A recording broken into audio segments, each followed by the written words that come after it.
এশার নামাজের পরে মাত্র 7 বার একটি দোয়া পড়ুন, আল্লাহ তাআলা আপনার মনের সকল আশা পূরণ করবেন। এটা আমার কথা নয়, নবীজি সাল্লাল্লাহু আলাইহি ওয়াসাল্লাম আমাদেরকে শিক্ষা দিয়েছেন।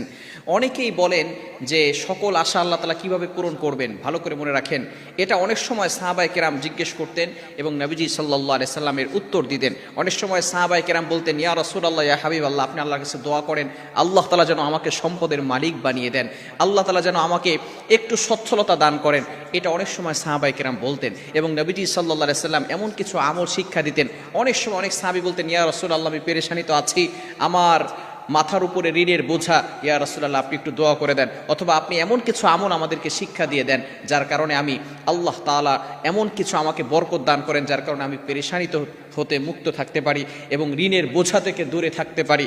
এভাবে রাসূলুল্লাহ সাল্লাল্লাহু আলাইহি ওয়াসাল্লাম বিভিন্ন সময় কিছু আমল আমাদেরকে বলে দিতেন। সুতরাং এশারের নামাজের পরে 7 বার এই দোয়াটি